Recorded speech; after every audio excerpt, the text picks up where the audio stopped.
Hola, ¿cómo están? Mi nombre es Eugenia Yanmar y les voy a explicar los números irracionales. Los números irracionales son aquellos que no pueden ser expresados como cociente de dos números enteros por tener infinitos decimales no periódicos, ¿sí? Es importante esta parte porque así es como se define más que nada un número irracional. O sea, tienen infinitos decimales que no son periódicos. No es como un número racional normal ¿qué sucede? Puede llegar a tener números decimales exactos o puede tener decimales periódicos, ¿sí?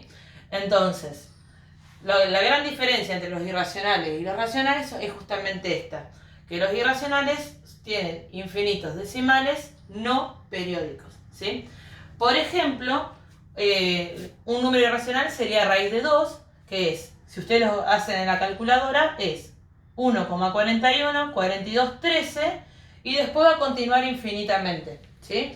Pero con decimales no periódicos. Otro número muy especial es el número pi, que es 3,14, 15,9, que seguramente lo han visto en algún momento en geometría. Tenemos también otro número, que es el número e, que es 2,71, 82, 81, que también continúa de manera infinita con decimales no periódicos. El número áureo, que es 1,61, 80, 33, que bueno, también continúa siendo con decimales no periódicos. Y este número es uno de los números más importantes de la historia, conjunto con el número pi, ya que este número está en muchas de las proporciones en la naturaleza, en el cuerpo humano. Por ejemplo, uno puede hacer su propia, saber si su cuerpo es en cierto modo, tiene la proporción divina, haciendo la división entre la altura que tenemos, o sea, nuestra altura, dividido a la altura de los pies a el ombligo. Entonces, si a nosotros, cuando hacemos esa división, nos da aproximadamente el número áureo, es porque tenemos una proporción divina.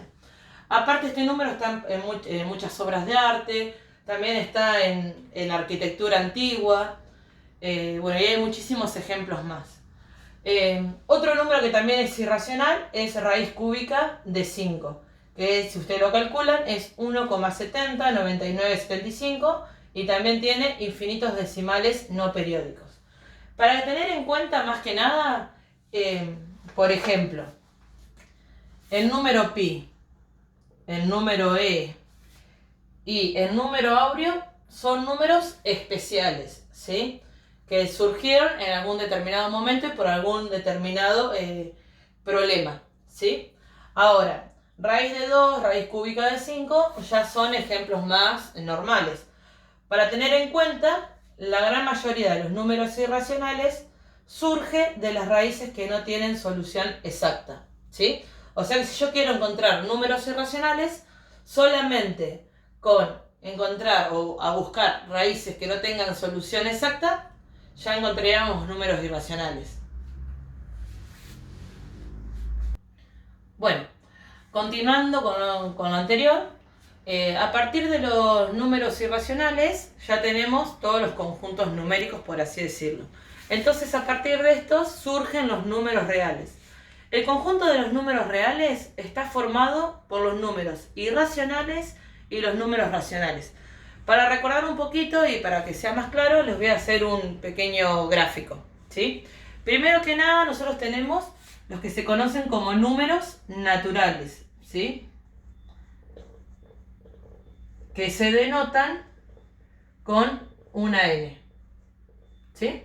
Los números naturales son los números con los que nosotros contamos, empezando obviamente desde el 1. O sea, 1, 2, 3, 4 y así infinitamente, ¿sí? Luego de los números naturales, ustedes seguramente en segundo año han estudiado los números enteros, ¿sí? Los números enteros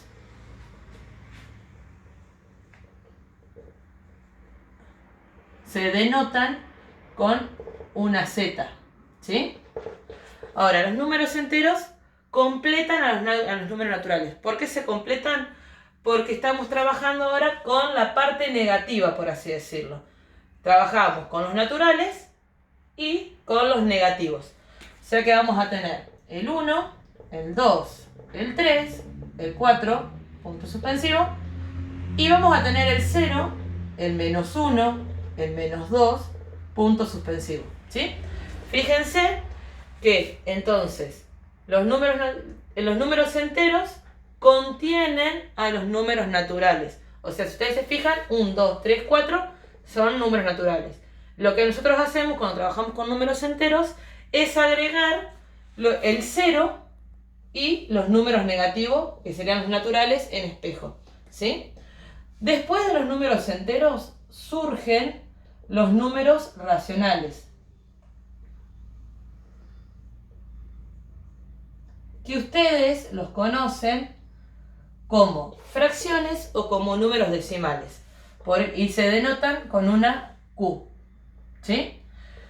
Son, por ejemplo, 1/2, punto y coma, 3,4 periódico, punto y coma, menos 7 octavos, ¿sí?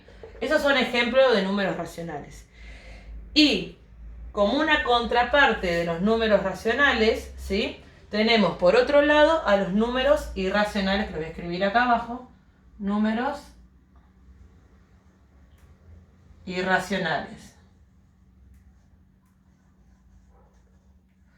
Que como bien dijimos en la parte anterior del video, ¿sí? Son, por ejemplo, raíz de 2, punto y coma, pi, punto y coma, raíz cúbica de 7, ¿sí? Vamos a poner un menos raíz cúbica de 7, ¿sí? Y estos números se denotan con una i, ¿sí? Y bueno, lo que tenemos que tener en cuenta, que es muy importante, que los números racionales no tienen dentro a los números racionales, ¿sí? No es como, por ejemplo, los racionales que tienen dentro a los enteros y los enteros que tienen a los naturales. No, son dos conjuntos totalmente distintos, ¿sí? Uno abarca todo esto y el otro esta aparte, ¿sí? Ahora bien, por último, para concluir esto, tenemos que tener en cuenta que entre todos los números, ¿sí? Se forman los números reales.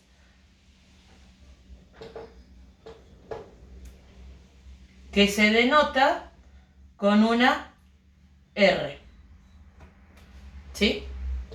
Ahora, tengamos en cuenta que los números reales no son números nuevos, ¿sí? Los números reales son todos los anteriores. Yo, por ejemplo, puedo decir que 1/2 es un número real, que 4 es un número real, que raíz de 2 es un número real.